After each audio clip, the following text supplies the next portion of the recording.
Last time I was discussing the commentary made by Maxime Rodinson or Maxime Rodinson, French Jewish author. While I have not yet finished the discussion, the time was over. So I'll take up from where I left.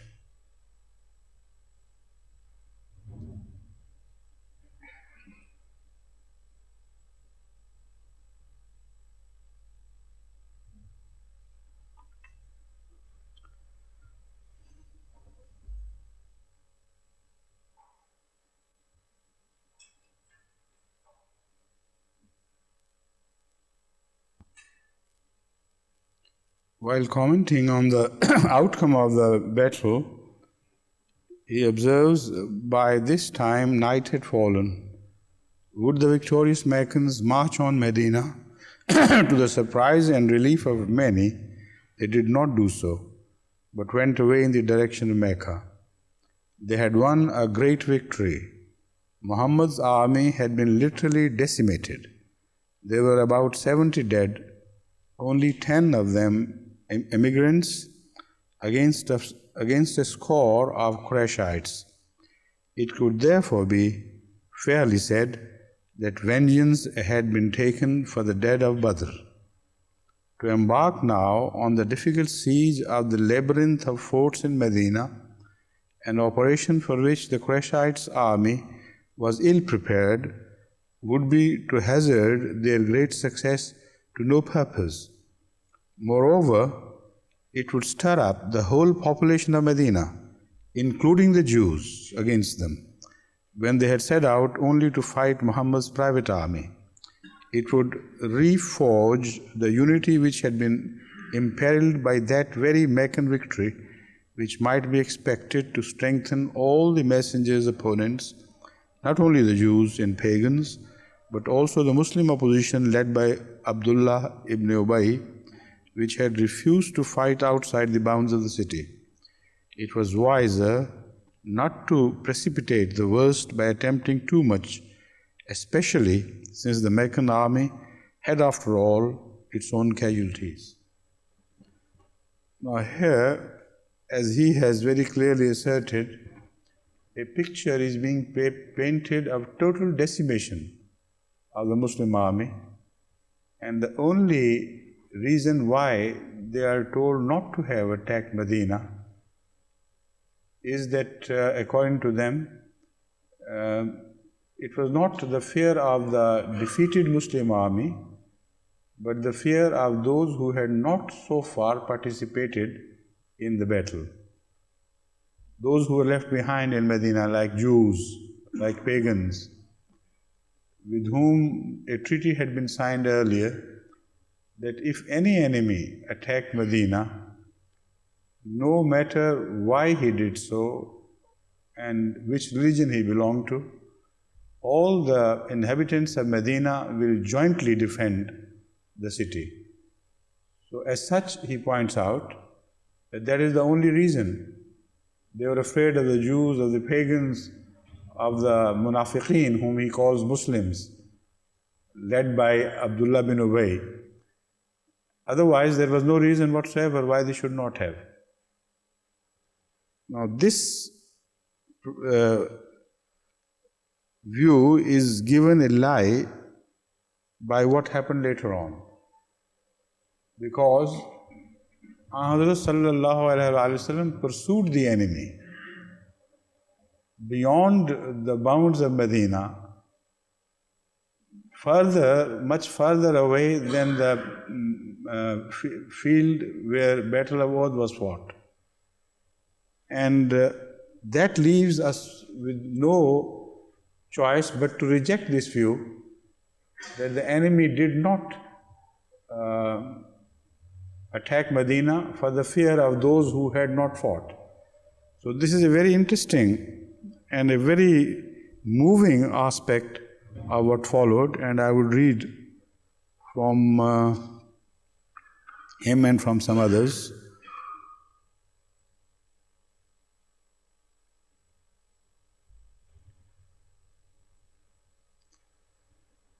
Then the company of the survivors, according to the same author, emerging from the various crannies in the rocks where they had been hiding, wounded and bleeding, made their way slowly back to Medina, where they were greeted by the shrill cries with which the Arab women are used to mourn the death of their kinfolk. Almost before his wounds were dressed, Muhammad, with his companions, who were scarcely in a better state, set out bravely on the road to Mecca in pursuit of Abu Sufyan's forces. They kept at a distance, lighting big watchfires to signal their presence, in the hope, no doubt, that the Qurayshites would imagine them to be a large army strengthened by reinforcements, and so be deterred from returning to attack Medina, if that had been their intention. Now I'll explain the circumstances which led to this follow-up by Hazrat and pursuit of the enemy, and the intentions why he did so. They are all very apparent. I have an account written in notes in Urdu, so I'll translate it as I refresh my memory. Hazrat sallallahu alaihi wasallam returned to Medina the same night, immediately after the Battle of Uhud. Immediately in the sense that after he had buried the martyrs and taken care of the wounded, so all of the army by the fall of night returned to Medina. And Ahmad sallallahu alaihi wasallam himself was so seriously wounded, he himself, the author from whom I have quoted, paints the picture of his injuries, which shows that the trauma he had received was very deep and very disabling. From other sources, Muslim sources, we hear that Hazrat Bilal repeatedly reminded him about the Isha prayer, and he would not say, no, I can't come, but still he was running high temperature because of the wounds, and till the dead of the night he could not come out. Then later on, by putting his hand on the shoulders of some companions, he slowly approached the mosque and led the prayer. In that state, in the morning when the wounds still begin to hurt far more than when they are fresh. When the wounds, after you have slept over the night with your wounds, the wounds begin to smart far more, and the injury goes deeper into your nervous system. That is the time when you can hardly move a limb. It happened that Hazrat sallallahu alaihi wasallam in that state came out, led the prayer, and asked Bilal to announce that we are going to pursue the enemy. But the condition is that no one who had not participated in Uhud would be permitted to join me. Those who were wounded, they were permitted, in fact, they were expected to join. The result was that all those who had participated in the Uhud, and a large number among them was very seriously wounded, they accompanied Hazrat sallallahu alaihi wasallam. There was only one exception, and that I'll tell you who was included in that pursuit, who earlier had not joined the battle at Medina, at Uhud. It was Hazrat Jabir bin Abdullah. You know, you have heard about Hazrat Abdullah so much. He was martyred at the Jang Uhud. There was an argument between him and his son. His son insisted that he should participate. He's young and he can fight better. And Hazrat Jabir insisted, no, you stay behind with your sisters. He had 7 sisters, and they must need someone to take care of them in case the enemy attacks the city. So you remain behind. So under compulsion from his father, he had to stay behind. Hazrat Abdullah was martyred, of course, and that is what he mentioned during the argument earlier, that I want martyrdom and I will not permit you to take my place, and this is my time. So he made a plea to Muhammad and said that in these circumstances I could not participate, and you know that. So please permit me, make an exception in my case. So an exception was made, and Hazrat Jabir bin Abdullah was also permitted to participate in that pursuit of the enemy. About those who participated in this, who went along with Muhammad, the sort of army that was, which went in the pursuit of army, I'll give you a few examples. Some were with 9 wounds each, like Hazrat Usaid bin Huzair, Aqba bin Amir. You know, it was a custom with the Arabs to count the wounds, and the seriousness of the case was generally judged by the number of wounds. And they were all quite deep, of course. Some could be fatal by themselves, singly, but there were some who had 10 wounds each, like Hazrat Kharash bin Samma. Some more than 10, but not counted, like Hazrat Ka'b bin Malik. In the case of Hazrat Abdul Rahman bin Auf, his wounds were counted to be 20. That means 20 sharp wounds by sword, or piercing wounds by spears, whatever the nature, but they are just described as wounds. Hazrat Talha bin Ubaidullah also participated again. He is the one whose hand had been paralyzed because he was protecting the face of Muhammad from the attack of arrows, from the volley of arrows directed at him. And he, with that hand hanging by his side, also joined Muhammad. In this, a very interesting thing happened. There were 2 brothers. Both of them were very severely wounded, one less and one a bit more. They had no horse to ride on. They reached very late at night at the appointed place. When Muhammad inquired from them what had prevented them from joining them in the beginning, they said that we had no mount to ride on. So the less injured brother occasionally lifted his brother so that he could also keep him company. This was the sort of army which pursued the enemy. Now, what happened then? Why did not the enemy attack? All these Orientalists are in a deep dilemma, and they have to contradict something they had said earlier about the Battle of Uhud.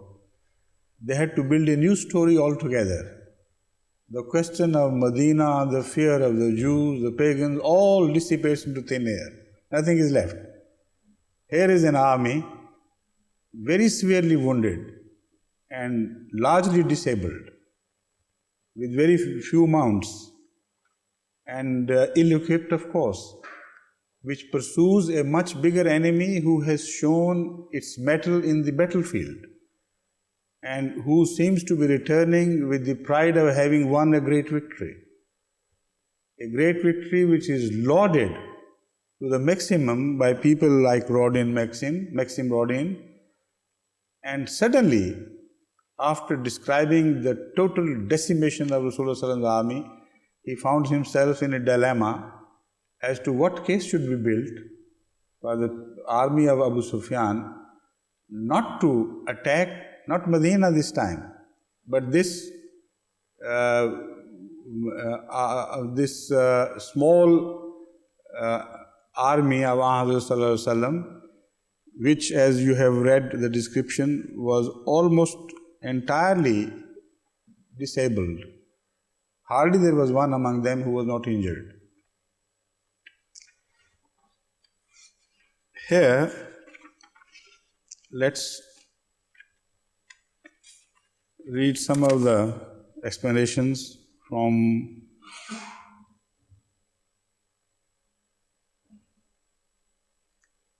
Mr. Rodin.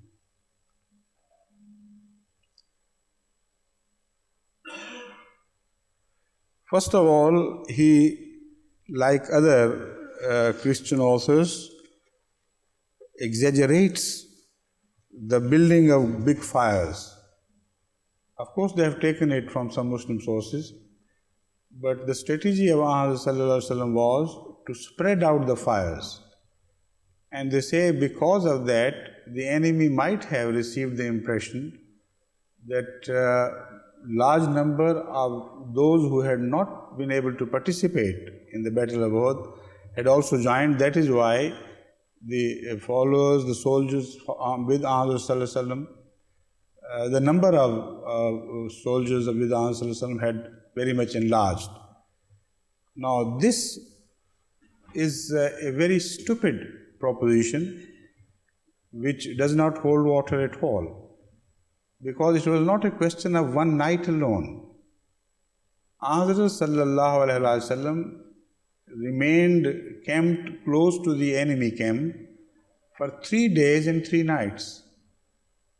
And the enemy, according to these sources themselves, was in touch with the Muslim camp, because they confess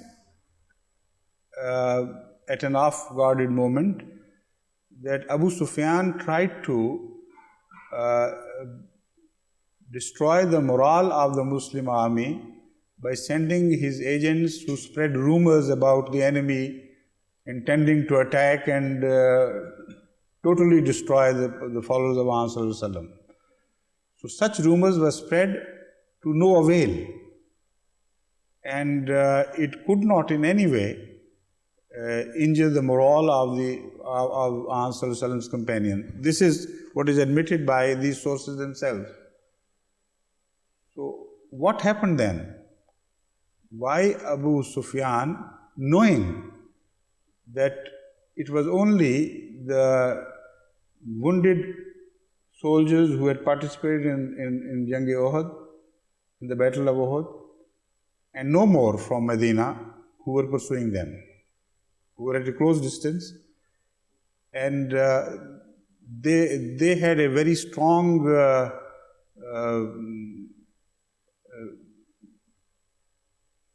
what रिसाले को क्या कहते हैं? रिसाला अंग्रेजी में? हाँ? पान? नहीं, रिसाला जो फौज से troop, yes, just a troop? No, not infantry. Cavalry, that's right. Mounted cavalry. They had a very strong mounted cavalry under the able leadership of Khalid bin Walid. So they have to put excuses for each such possibilities, and they have to admit that after all, the battle was not one-sided, and the enemy had also very deeply suffered. So all that great bragging about the whole army having been decimated and one-sided victory, all of this is being given lie by themselves. And so I'll read from Montgomery Watt, for instance, what he has to say. First of all, Montgomery Watt is closest to the facts from among all the, not all, but many Orientalists. He tries not to be overexcited about it because he is a more experienced Orientalist and he knew the difficulty he would face if he over-exaggerated the defeat of Muhammad's companions. He says Quraysh had merely taken a life for a life. That is, if you keep in view their losses at Badr, that is what he means. Whereas they had boasted they would make the Muslims pay several times over. In more general terms, the implication of Uhud was that Muhammad was almost able to hold his own against Quraysh, and that Quraysh were not capable of doing much more than holding their own against Muhammad. What humiliation for the proud merchant princes of Mecca, who recently had thought that they had all Western Arabia under their control. Now, this is not a compliment to Muhammad. This is a very, very agonizing reflection on Abu Sufyan at having failed to attack Medina. When you read Montgomery Watt, a scholar of his caliber would not easily give himself away. But when you read him as a whole, then you know that he deeply hates Islam. He is well trained in that art. And when I explain, I will give you his biodata, then you'll understand how profoundly he was trained to present Islam in a manner as if he were a friend, and yet to try to injure the faith of Muslims who read his writings and strengthen the hands of the enemies of Islam, but in a very cunning and clever way. Here, the implication is obvious. He is very unhappy with Abu Sufyan. He can't change the history, but he says, woe to you, shame on you. What sort of leader are you? Here you were given a chance to destroy Islam once and forever, and you failed to do it. So why it so happened, he goes on building the case. What humiliation for the proud merchant princes of Mecca, who recently had thought that they had all Western Arabia under their control. Why then, since this was so, did Abu Sufyan withdraw from Medina without pressing home his advantage? He at least must have been aware of the strategic necessity of destroying Muhammad's power. And he apparently knew before he left the battlefield that the claim of Ibn Qamiyah to have killed Muhammad was false. So here you can see the agony at the failure of Abu Sufyan to take that vital decision of turning back and destroying, attacking either Medina or destroying the pursuing army of Muhammad.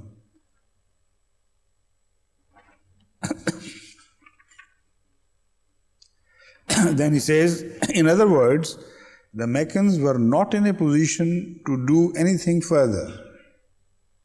They could not, with any hope of success, attack either Muhammad or the strongholds constituting the main settlement of Medina. It is conceivable that they hoped to win over Ibn Ubay by diplomacy and so did not want to attack him. But this is not likely. At the same time, they had been roughly handled. Now, this is not likely. Why not? Because if they had attacked Hazrat in the open, when he had himself presented him and his followers and left them at their so-called mercy, then how could he have offended Abdullah bin Ubay bin Salul? So without building this argument, he briefly rejects this, dismisses this excuse and turns to another. But this is not likely. At the same time, they had been roughly handled by the Muslims. Their infantry had been proved inferior, and the horses to which they owed their success were temporarily out of action. Their morale must now have been low, and their withdrawal tends to confirm the Muslim claim to have been victorious at first. To return home was clearly the wisest course. When you read these accounts, as is obvious, you find the Orientalists in deep mess. At the one hand, they want to exalt and the victory and boast about total decimation of Muhammad's army.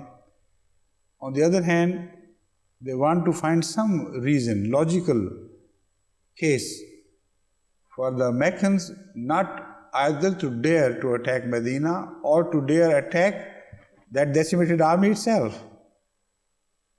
So that is the dilemma. And two things they do not want to admit. That after all, this defeat was not that sort of total defeat as they have been claiming. And it was not in fact a defeat at all. The second thing they don't want to admit is the work of Allah, the hand of God in all this. And during no treatment of this case by any Orientalist, you will ever find a comparison in numbers. In fact, the number of Muslims was 1/3 of the total number of the attacking army. So when they say it was tooth for tooth and all were scared, they never mention that the army was overwhelmingly larger, 3 times that of Muhammad sallallahu alaihi wasallam's companions. So what happened was obviously something which they can't explain. It was Allah's will that prevented them from returning. They were overawed, and also the fact that they had been so severely mauled by the defending Muslims that their wounds were smarting, and they knew what they had suffered at the hands of the Muslims. They also must have known that this apparent defeat at the hands of the Muslims was caused by an accident. It was not the scientific outcome of an uneven battle, because the battle was uneven even at the beginning, and the initial victory of the Muslim forces against the enemy proved that if some other accidents had not taken place, this victory of the Muslims could not have been reversed into an apparent defeat. And the Meccans knew it much better than any Orientalist can ever imagine. They knew all the time that the chaos was created when the Muslims were off guard, when suddenly the passage in the mountains, in the mountain was vacated, and it gave opportunity to Khalid bin Walid to mount an attack on the army when it was not expecting it. So it was the element of surprise, the element of chaos, the element of a very unwise decision by the people who were guarding the passage, etc., which was responsible. So knowing what injury they had inflicted on the Muslims, they knew very well, it was fresh in their minds. Knowing their own injury, they knew that they could not attack with any good any hopeful outcome. So that pursuit of Muhammad sallallahu alaihi wasallam proved many things, and that is where a genuine scholar should have concentrated his mind. he should have imagined himself, projected himself into the situation and tried to understand the message clearly and the import of this epoch-making decision of Muhammad. It was epoch-making, but I'll turn to that later. Number one, not to include others in the Battle of Uhud, positively established that full trust Muhammad had in Allah's help and victory for Islam. There is not a shadow of doubt about it. And that is what he wanted to prove. That we do not need any human help outside what God has already provided us in the form of true believers. And whatever shape they are in, still I know God would help us and would not inflict another defeat, because at this time they had not committed any act of disobedience. Rather, they have showed repentance in a form which has never been shown by any army in the world before. A wounded army like this army was, if it is told by any general to mount another attack, how would that general would be treated? How many soldiers would respond to this? People will come out with so many excuses as to their inability even to move a few inches. And they would be, many of them would be right, of course. But here the excuses are, of course, offered, but from a very different direction. People who are told that you are too, Muhammad had made this exception, The announcement was made, except those whose wounds have overwhelmed them and they physically cannot participate. Not a single person offered any excuse. This was an epoch-making decision also in the sense that it created a new history in the history of warfare, a new episode in the history of warfare, something that had never happened before.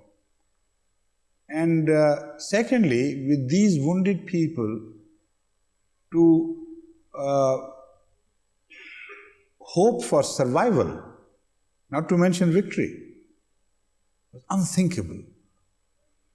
And to pursue the enemy, and not just to show off by building large fires and spread out fires for one night, but having there encamped there for 3 days and 3 nights. So that shows not only bravery, but full trust on Allah, and that is what has been demonstrated. Again, it was a great strategic decision. If Muslims had remained in Medina,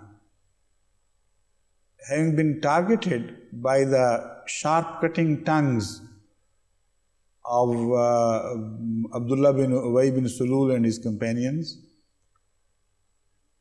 what would have happened if they had remained in the town without pursuing the enemy? Those who mocked and jeered the Muslims, they would have done it with far more ferocity, and many among them might even have thought of renegading and rejecting Islam altogether. But these sources, Rodney himself has to admit that not even Abdullah bin Ubay bin Sulul renegaded. They must have seen some miracle, and that was the miracle. That the very next morning, in that sorry state and that miserable state, the army of Muhammad, the followers, a small band of course, but it's called army anyway, that pursued him and obeyed him to the very letter and spirit and even beyond, and pursued an enemy as if to offer themselves to be slaughtered. And that did not happen. So that enigma which they tried to resolve will always remain unresolved, because they do not feed to the computer the fact of Allah's aid and Allah's decree. What should have happened is obvious. Anybody can see that. But it did not happen.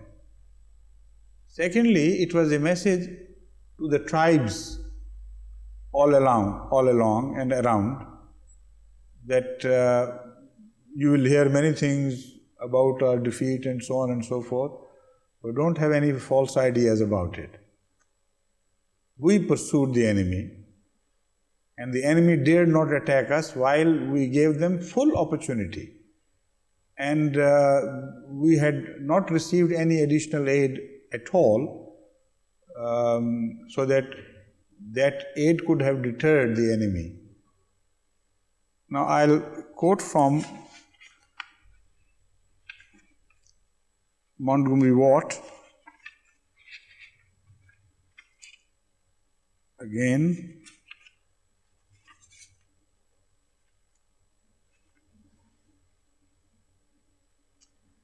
Because I want to make a comment on one of his observations, very unfair, of course.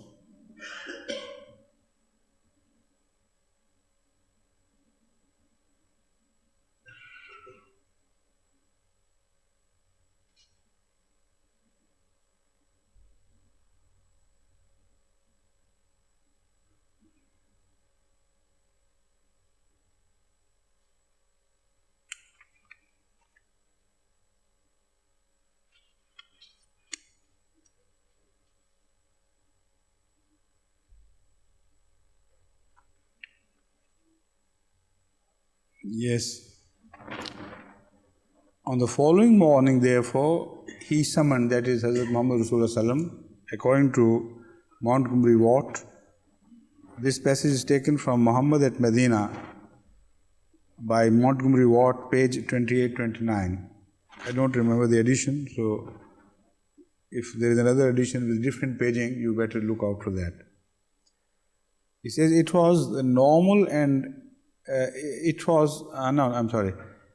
On the following morning, therefore, he summoned those who had been with him at Uhud to set out in pursuit of the retreating Meccans. It was the normal and expected thing for an Arab to do when he had been the victim of a raid. Now, how dishonest he is in these remarks. An absolutely false impression is created, which is not at all applicable to this situation. The normal Arab custom, which he is quoting, is quoted to belittle the great decision of Hazrat to pursue the enemy. That custom has nothing whatsoever to do with this situation we are dealing with. You know, even in our country, when some robbers raid a town or a small village, etc., when the word is passed on that we have been attacked, or some troop of robbers came and tried to rob or did rob and fled away with the booty, what happens is then an alarm is raised and people make small posts to pursue the enemy. This is what was the custom of the Arabs.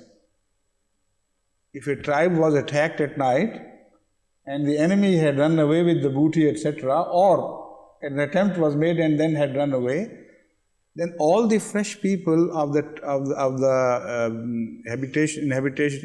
this settlement where the tribe had settled, they would naturally start a pursuit of the enemy, like you read in the Western novels.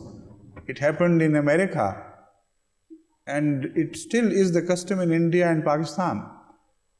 So to confuse the issue, to belittle the greatness of Muhammad, this so-called expert and friendly expert on Islam has this small insertion from himself, like it was a normal custom, it always happened. But if you read more honest Orientalists, they would tell you what happened. I quote from G.M. Draycott, and this and the other following observation, which I am going to read, is taken from Chaudhry Muhammad Zafrullah, late Chaudhry Muhammad Zafrullah Khan Sahib's book. He has quoted these sources. So I don't quote from the original, but from Choizafullah Khan Sahib's. What's the name of the book? Muhammad Seal of Prophet, that's right. Yes.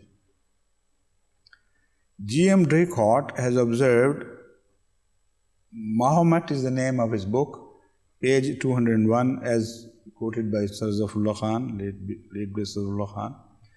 Reverses show the temper of heroes, and Muhammad is never more fully revealed than in the first gloomy days after Uhud. When he steadfastly set himself to retrieve what was lost, refusing to acknowledge that his position was impaired, impervious to the whispers that spoke of failure, supreme in his mighty asset of an impregnable faith. This is how an honest historian sees the event, and this is how he interprets that. But then I come to another historian, Bodley, Ronald Victor. He was a colonel in the army and remained before First World War, had also been in Kashmir. He himself writes about writing about his own biography. He says,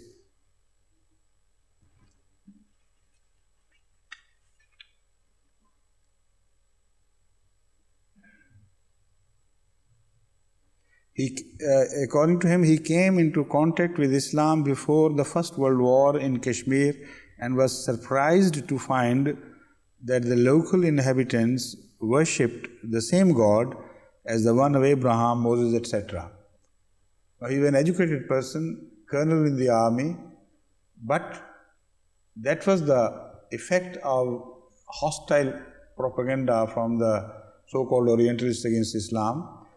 That up till then he had believed, like many others believe even today, that we worship Prophet Muhammad ﷺ, and that our God is some different God from that of the God of Israel and the Jews and the Christians.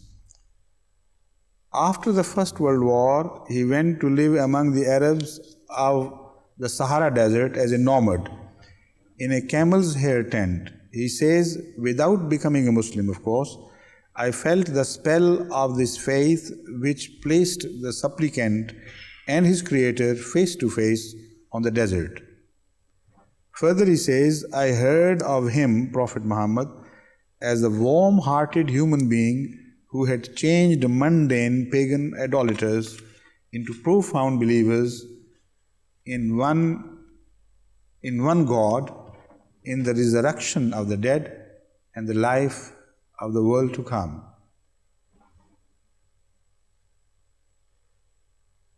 He has his critics, of course, for this sympathy for Islam, because it is a genuine sympathy of a simple heart and mind. In an article published in Review Digest 1964, the author seems to be very unhappy with his genuine neutral attitude towards Islam. And when you say neutral, it means it has to be warm and generous, because when you begin to see Islam from a neutral angle, you have to begin to love it as well. Colonel Bodley, as anyone who read his excellent Wind in the Sahara knows, lived for years with the Arabs in the desert, and he's so intensely sympathetic towards them and their great prophet that he sometimes goes much too far in defending the more forbidding aspects of their religion, so on and so forth.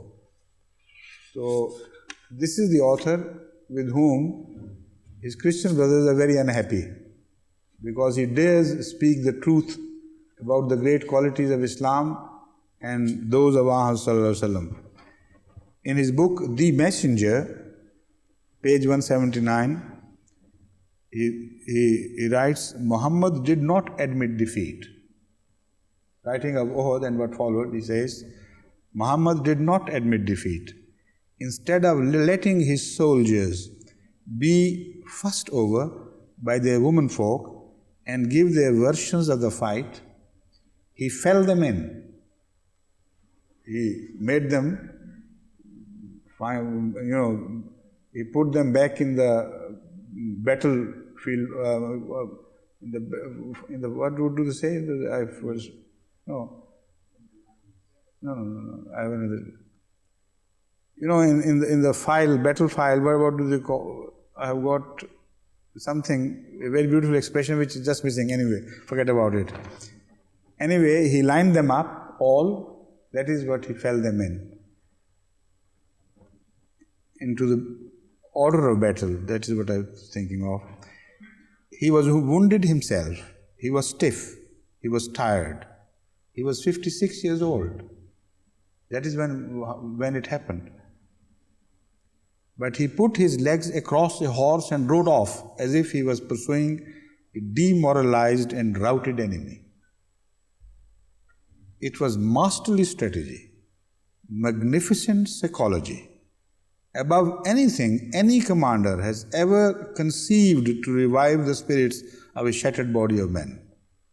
Neither did he relax or give ground when he arrived in Medina. On the contrary, he adopted a commanding, almost reproving attitude.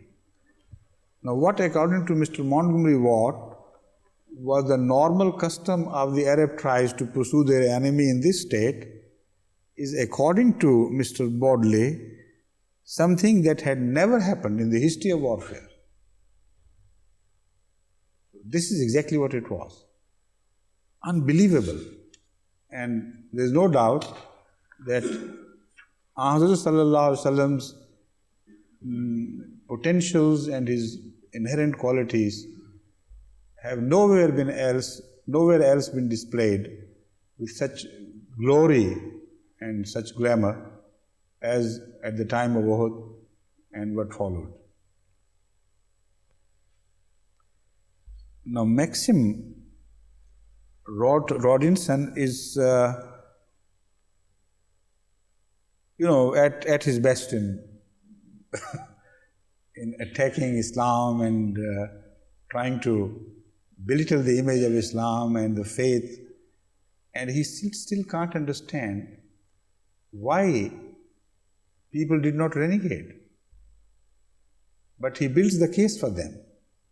He builds up the case that they should have renegated, and even the Muslims today, when they see the events through his eyes, should have totally been disillusioned with the truth of Islam. So he says,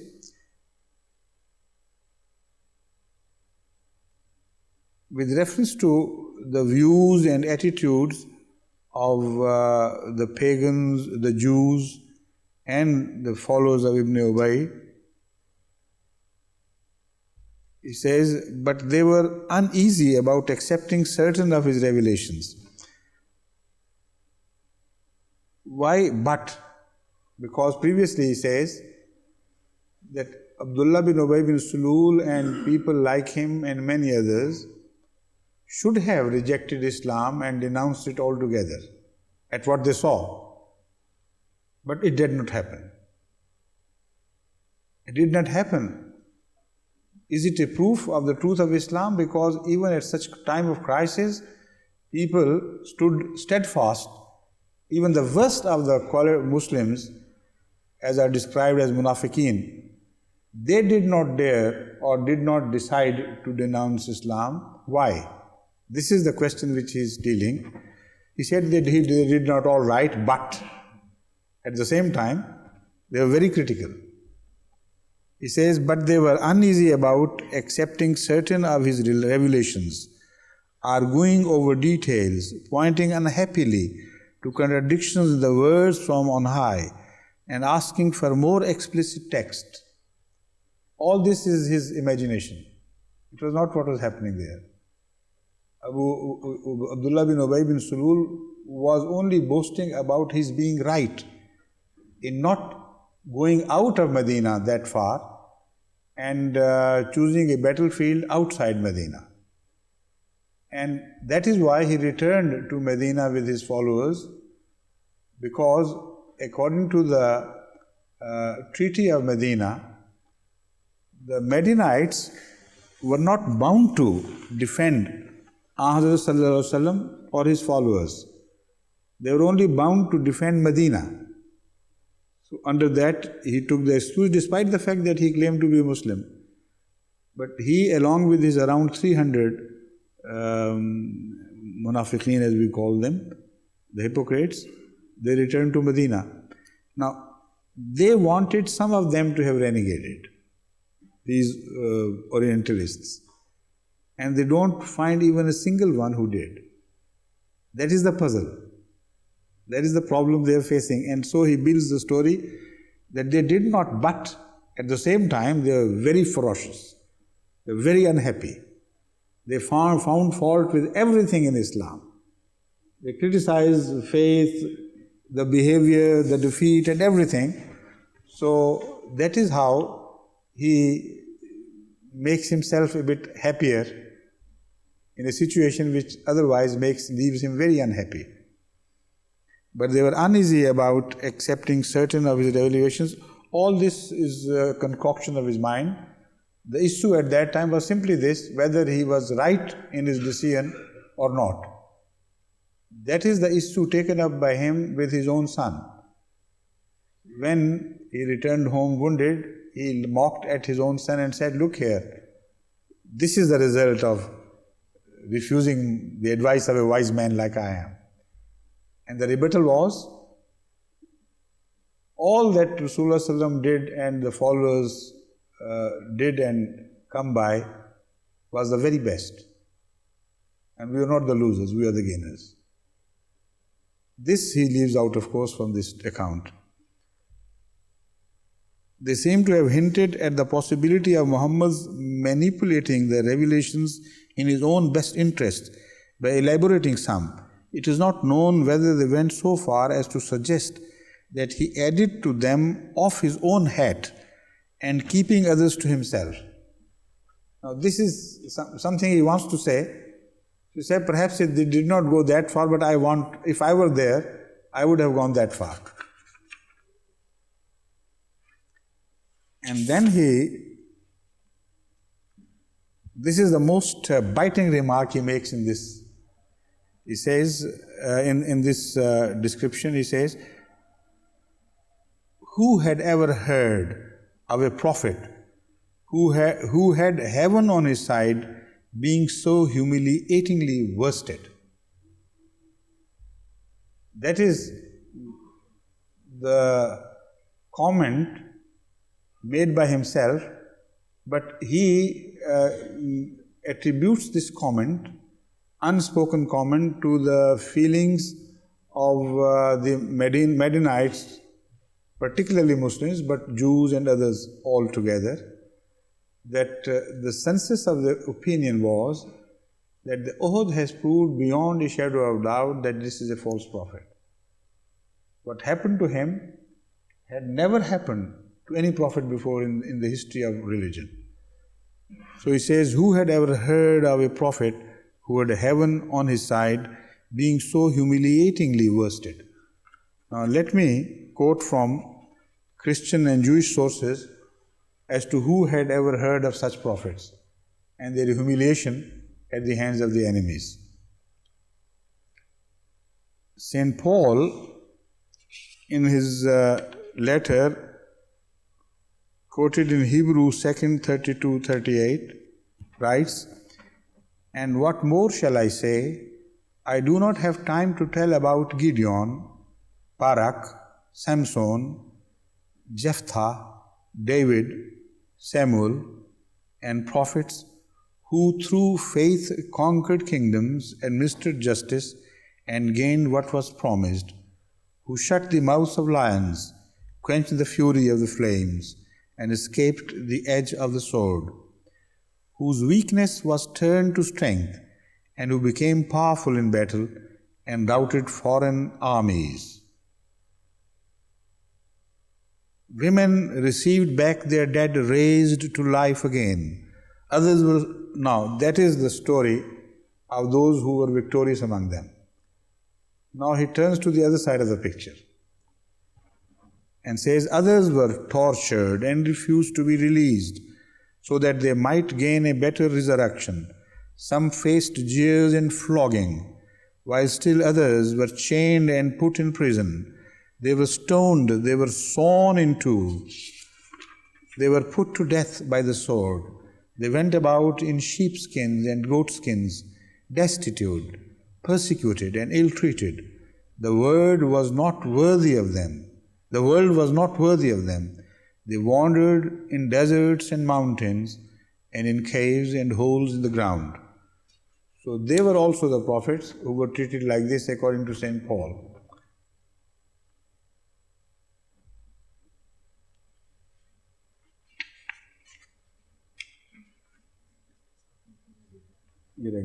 इसके साथ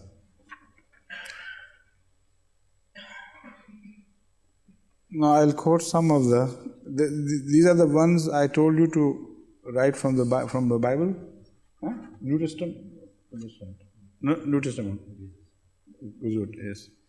Now I turn to Jesus. What happened to him? He was also a prophet of God, and if not a prophet, the Son of God. If things much worse than that happened to Sallam can happen even to the Son of God, then the prophets are small, minor things as compared, of course. Judas, then Judas Iscariot is mentioned. They are the verses of Bible, various verses from the New Testament which I'm quoting. Then the men stepped forward, seized Jesus, and arrested him. But I should not go on mentioning the reference because it will break the continuity. Peter denied it again with an oath. I don't know the man. This was one of his trusted disciples. When he came back, he again found them sleeping, while he was asking his disciples to wake and cry to God and to beseech for mercy, and they took it so lightly they went on sleeping. What I want to do is to compare the behavior of those who saw Jesus Christ according to them as a Son of God among them, and the behavior of those whom they think had seen enough evidence that Prophet Muhammad was not a genuine prophet. His behavior, their behavior I have already described. In the pursuit after the Uhud of the enemy, their behavior is so completely described without any flaw that leaves no shadow of doubt that they had seen in Prophet Muhammad something which no man in history had seen in any other man before.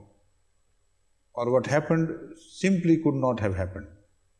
But here, those who spend their almost lifetime or a long time, not lifetime, but a long period of companionship with Jesus Christ and suffered with Him and preached with Him and spread His word.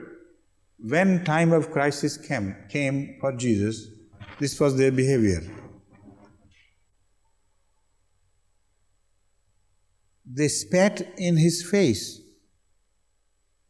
and struck Him with their fists, not the companions, but the enemies. Others slapped Him and said, prophesy to us, Christ, who hit you? Now here, words have been left out. They blindfolded Him. What actually happened was that they blindfolded Jesus Christ and started slapping Him and striking Him, jeering at the same time, O prophet of God, tell us through prophecy who it was who struck you. So this can happen to prophets, According to them, he was a prophet.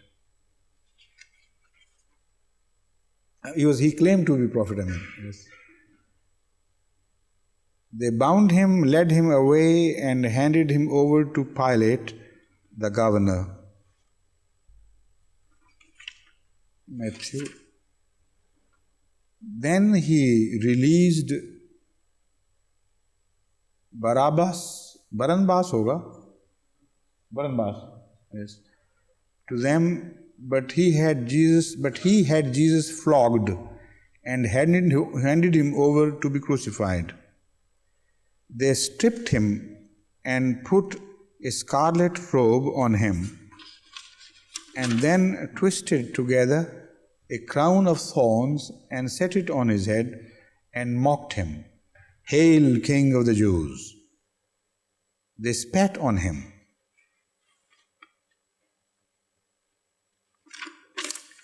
and took the staff and struck him on the head again and again. Those who passed by hurled insults at him, shaking their heads. In the same way, the robbers who were crucified with him also heaped insults on him. They said, "We remember that while he was still alive," I can't understand, I think something is left here. Yes, referring to Jesus Christ, one of the robbers said, "We remember that while he was still alive, that deceiver said," the deceitful person, Nauzubillah, referring to Hazrat Isa alayhi salatu wasalam, "3 days I will rise again." Then Herod and his soldiers ridiculed and mocked him.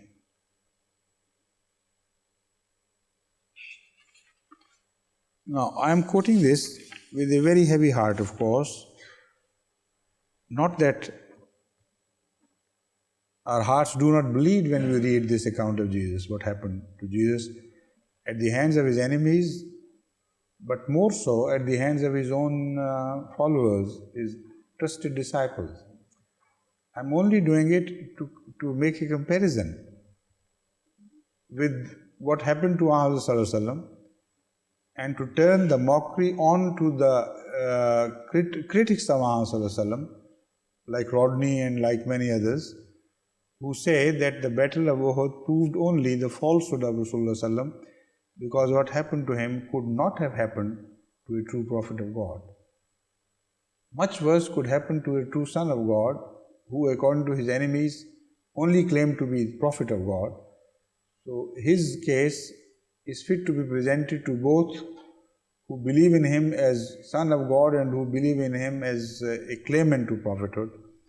And that proves the point that such things happen to Allah's dear ones who offer these sacrifices in the cause of God and suffer so much that ordinary people cannot. And their suffering is not a proof of their falsehood. That suffering is only a proof of their truth and their sincerity and their steadfastness. So I am not quoting this to support their view that these things give lie to the claims of prophets who have been so insulted and ill-treated. Quite on the contrary. They are the best proof, the most powerful proofs and evidence of the truth of the claimants, because in suffering they remain steadfast. And they give up their lives for a noble cause. No false man could have done it. So Muhammad Sallallahu Alaihi Wasallam, if anything, was proved to be true even more than ever before at the time of Battle of Uhud. About the earlier prophets, other than Jesus Christ, we read about Jeremiah, but I'll only give you a very brief account of what happened to him. According to the New International Version Study Bible, what happened to Jeremiah, how and when Jeremiah died is not known. Jewish traditions, however, assert that while living in Egypt, he was put to death by being stoned. Altogether, he was imprisoned and ridiculed and persecuted very severely for 19 full years.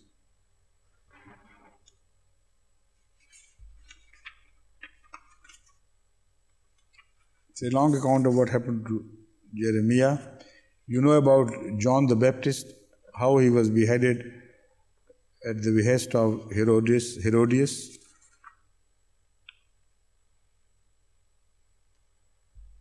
Now there's one thing which I must also mention in passing is that Mr. Rodin is a very imaginative person.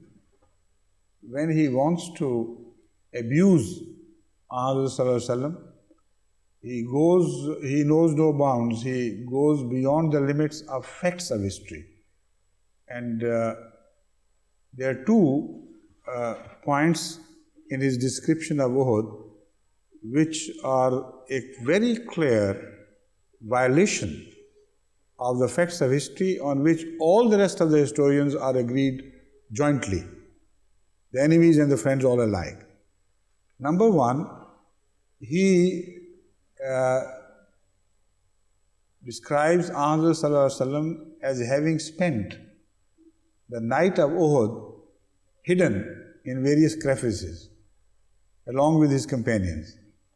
He builds this story from himself, from his own imagination, just to prove that Rasulullah and his companions were so much afraid and scared that they dared not come out on the same day and face the possibility of being routed by the enemy hidden somewhere else. This is totally false. All the historians, even Montgomery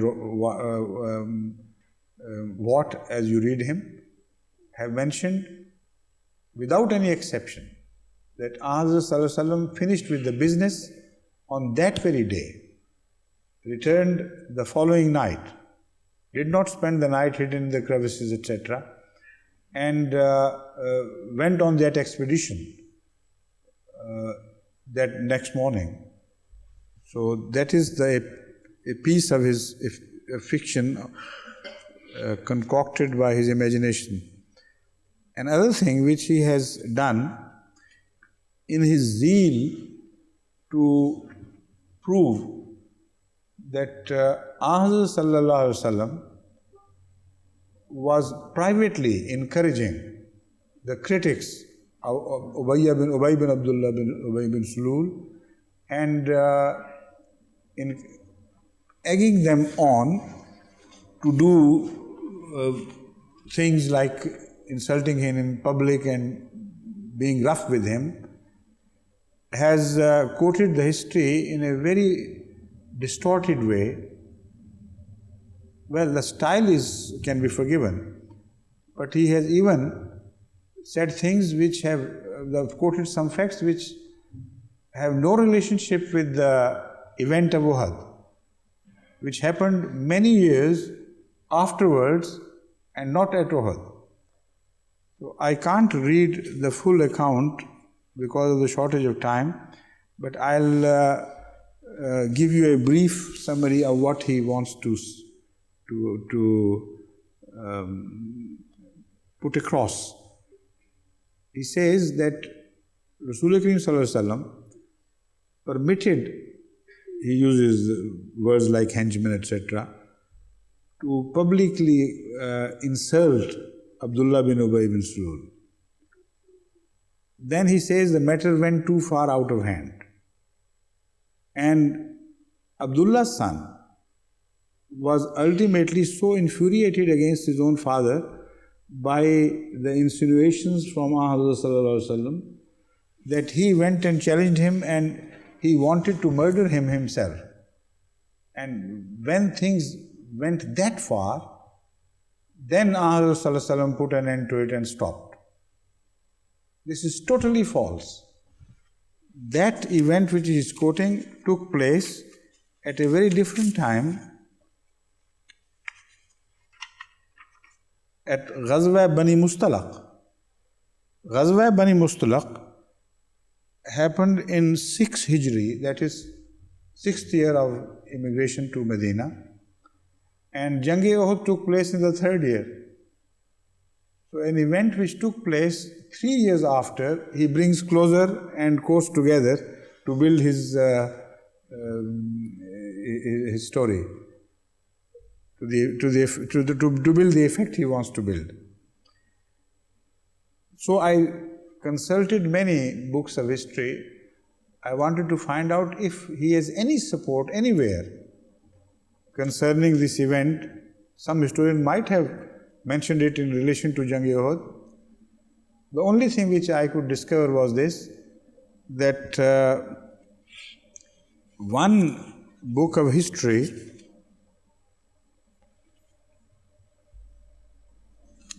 let me see, where is that reference? Where have you put the reference?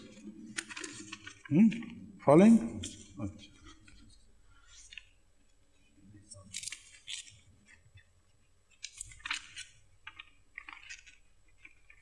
कहीं भी नहीं लिखा हुआ.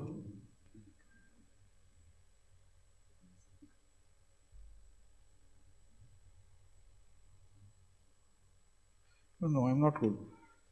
What they say about Hazrat Umar Raziyallahu Ta'ala anhu.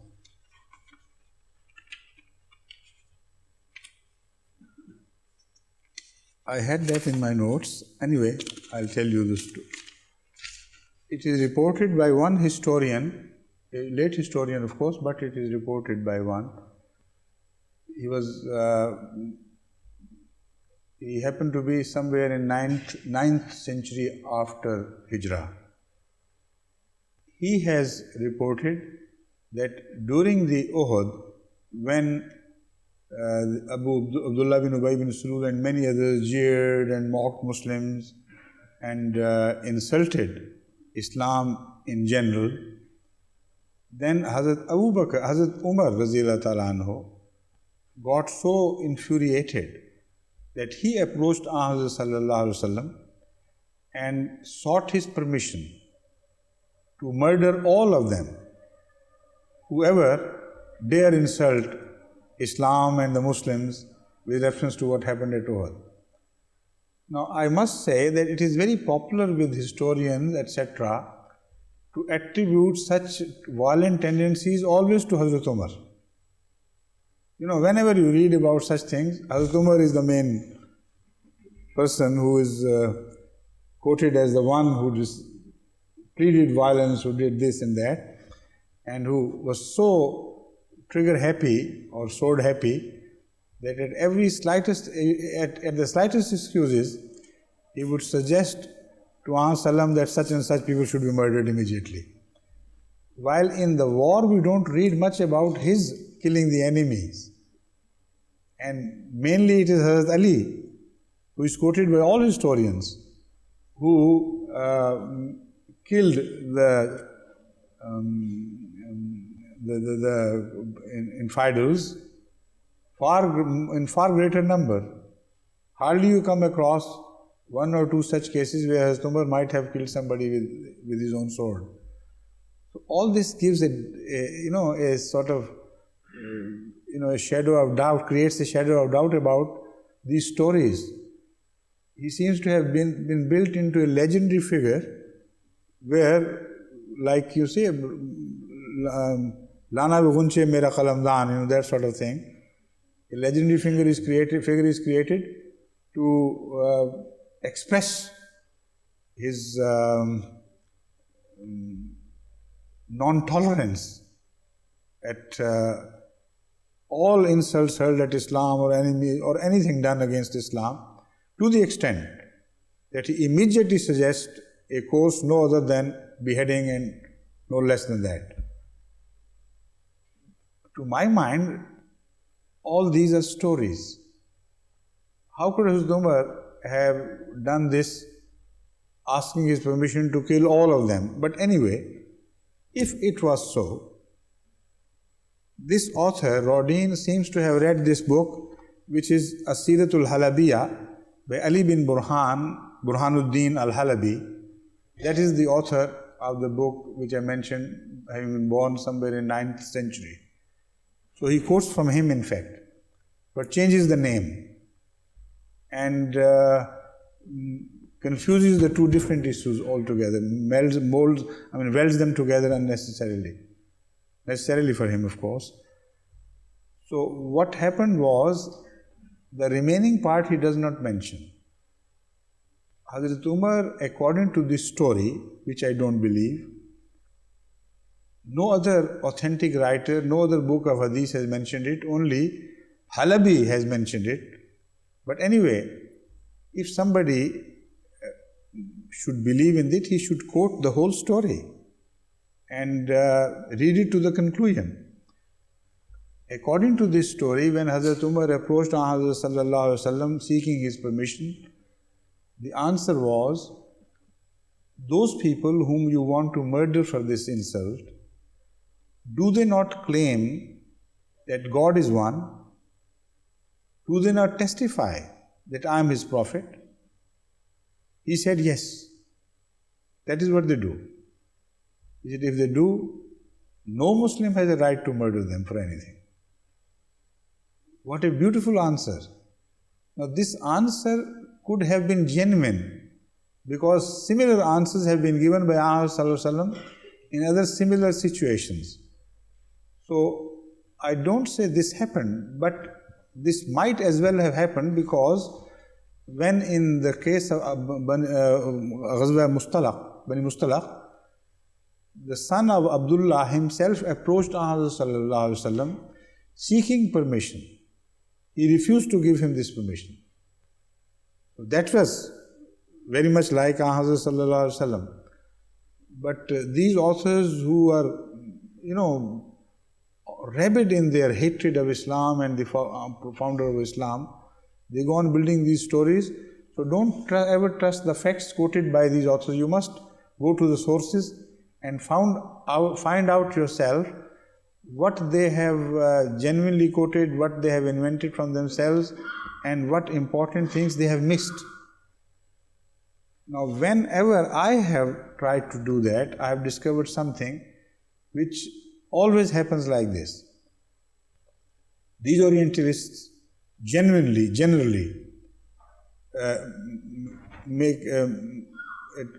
quote from the Muslim sources correctly. But they have a particular style and approach. Number one, they would go to the sources, even the weakest, the feeblest, if they are anti-Muslim. No, I'm sorry, not anti-Muslim. If they in any way contain something which goes against Islam, the sources are Muslim, of course. The events quoted by them are quoted by some people who also happen to be Muslims, but these, as we call them, riwayat or traditions, they are the weakest, mostly found in Waqidi and many other such historians. While the same historian has quoted far more dependable and authentic traditions relating to the same events, which give a completely different and a much more pleasant picture of what actually happened. And they omit that, they forget about that as if it never happened. In fact, a genuine, honest scholar should have presented both sides of the picture and then argued as to why he is adopting this tradition and not that. Secondly, many other traditions which speak of the true reasons why something was done by Sallallahu Alaihi Wasallam are completely omitted and left out. So they are happiest when some Muslim scholars, by mistake, by simplicity, have said something which goes against Islam and Rasulullah Kareem Sallallahu Alaihi Wasallam, and then they, exult on that and celebrate that as if they had found a gold mine. So the best thing always is, the safest policy is, when you read something like this, first of all, judge the event by the general nature and your own personal understanding of the character of the person whom they are discussing. As I've said, Hazrat Umar has been made into a legendary violent person. Now, how can it happen that every time it is Umar available immediately for such violent counsels, etc., and he is always handy at such times? That shows that there is a lot of unreliable element about these things. Moreover, the conduct of Hazrat Sallallahu Alaihi Wasallam is so well known. From the Quran, from the traditions, etc., nobody who understands Hazrat Sallallahu Alaihi Wasallam can miss the point that there are things which he cannot have done. There are things which he would most certainly have done. And on this, it is not a question of intuition. It is a question of your understanding of his character through such powerful evidence, irrefutable evidence from the Quran and from the tradition, that any solitary thing against this general conduct must always be rejected. That is also the attitude of some genuine, honest Orientalists. They of course quote things which go against Sallallahu and his conduct whenever they lay their hands on to them, but genuinely they also mention the facts that this is a source against these, and this is the character of Sallallahu which stands high above such insinuations. So scholars like Carlyle have written great tributes in favor of Sallallahu, and he has adopted the same style as I was just quoting. But most of them are very dangerous writers. Sometimes they appear to praise Sallallahu and give high tributes to him, his leadership, etc. At the same time creating an impression about him which is belied by his general character. So Ahmadis should make studies, deeper and more profound studies into the sources from which these anti-Muslim writers have mainly benefited. And they should, some should devote himself to some author, some to another, and I'm generally proposing a course of action which you should take. To give you the example how deeply and profoundly they pursue the studies of Islamic history, etc., with the whole intention of attacking Islam. When I read how Montgomery Watt was prepared for this purpose, then you will understand how seriously the enemy takes these things and how persistently they pursue a course of acquiring knowledge which ultimately would be turned against Islam. It is, in view of that, it is imperative for Ahmadi scholars. Ahmadis, whether they are trained in Arabic knowledge or history of Islam or not, they themselves can take it up and start studying, and they can become real, genuine, profound scholars by pursuing these courses privately on their own. There is no difficulty in the way. Only you have to be sensible and you have to be honest. These are the two qualities required by a scholar, and also hardy and painstaking in his pursuits. Then inshallah, a genuine, powerful defender of the truth of Islam would be created from the Ahmadi youth. Very few people among Muslims are doing this at present, and to point out to this fact, I have built all this, the whole introduction to this subject.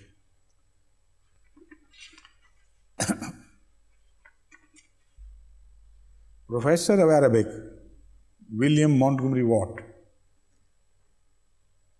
and Islamic Studies, University of Edinburgh, 1964-79. born Ceres, Fife, Scotland, 14 March 1909. Father was a reverend, educated at University of Edinburgh and Oxford, MA First Honours in Classics and also BA and B Lit. He belonged to a Christian family, very devout Christian, professional Christian family.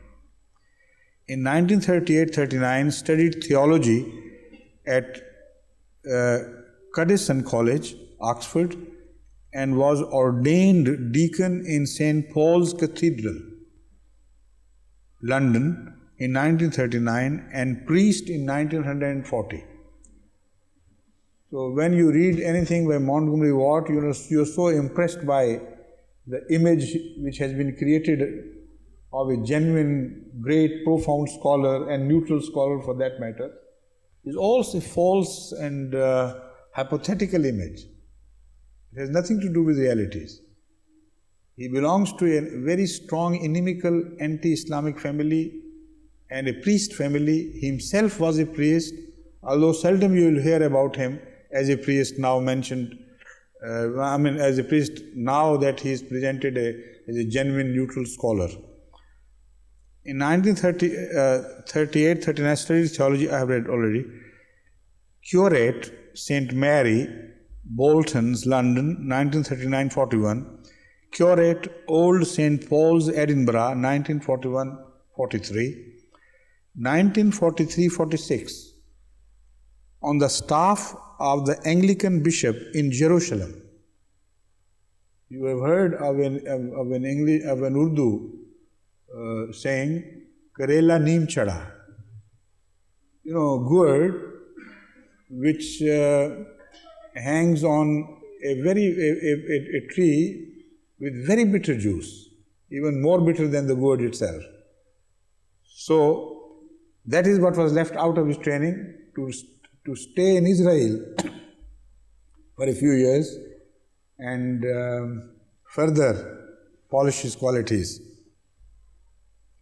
1943-46. On the staff of the Anglican bishop in Jerusalem as Arabic specialist engaged in research in Islamic subjects. For that he found only the most appropriate place, Jerusalem. Visiting professor Islamic or Arab studies to various foreign universities between 63 to 79. Now it's a completely different garb. Here he emerges as a friend of Islam, goes to great Muslim countries and is very fully patronized by the oil-rich states of Saudi Arabia, etc. as a genuine friend of Islam, scholar and specialist on Islam. So much so that many an Arab prince have been his pupil. And although he is retired, I have heard from reliable sources that still Arab chieftains send their children to be educated in Islam by this great Western scholar.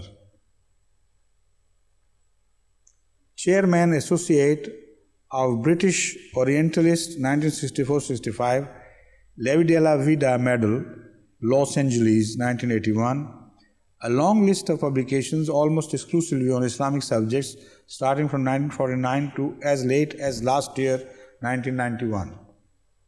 He is a profuse writer and his writings on Islam started off his full training in Israel. That should be remembered. The first book came out in 1949. While his training in Israel was done from 46 to 43 to 47. No, 46, yes. 43 to 46.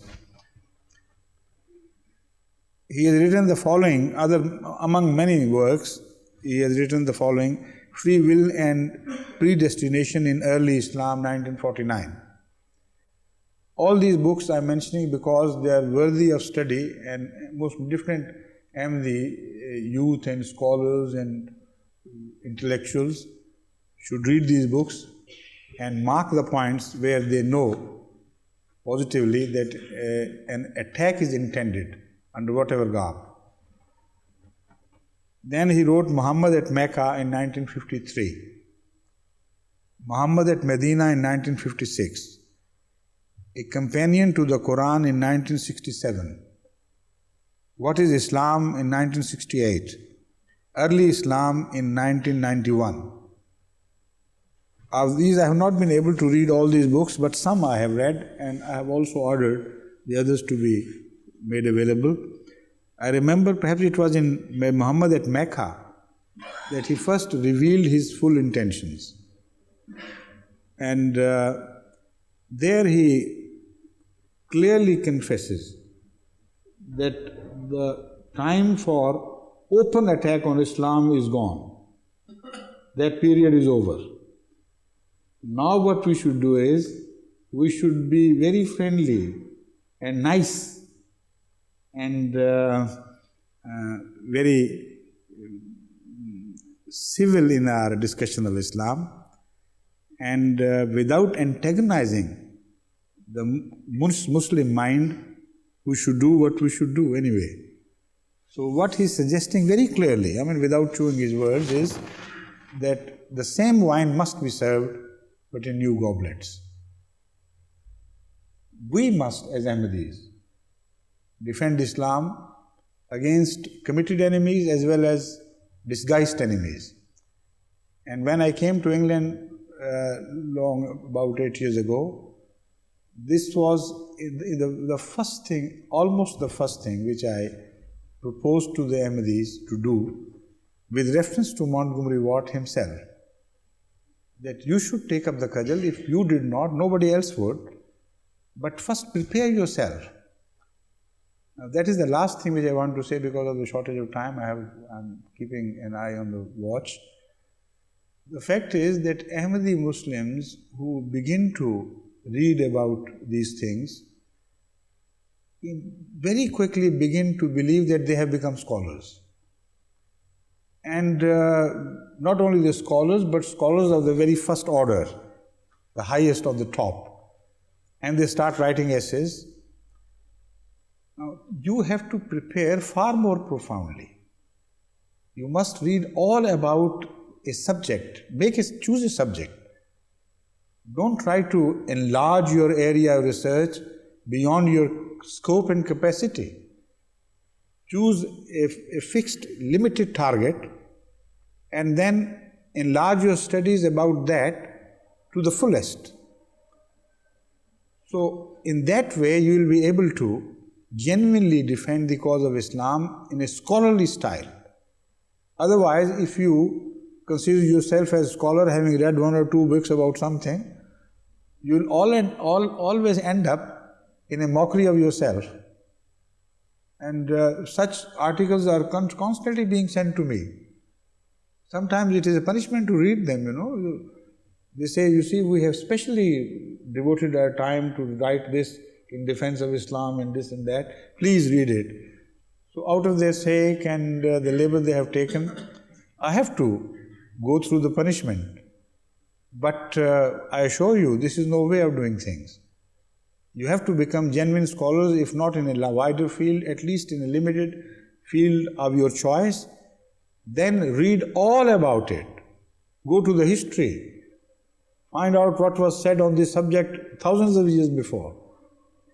Come to the present time, pursuing the whole line of academic studies on that subject. Then, of course, you will be fit to write on this. Like Mr. Montgomery Watt, having had a long experience of Islamic studies, having won many medals, etc., he still did not start his writing books on Islam until 1949. And his career began, let me see,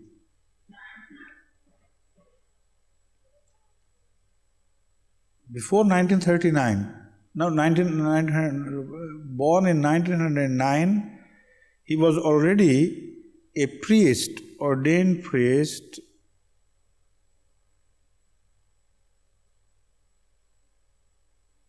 in 41.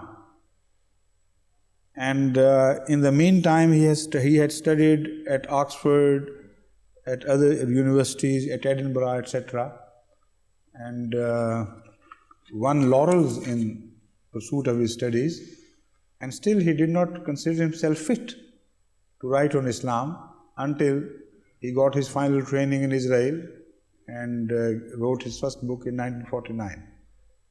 So you may not take that long, but please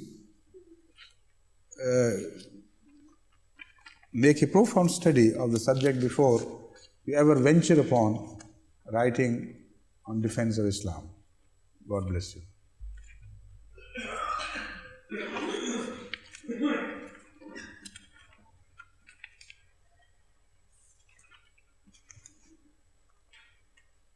If I sound bitter about some of the great Western scholars, I should be pardoned, because it is a punishment to read.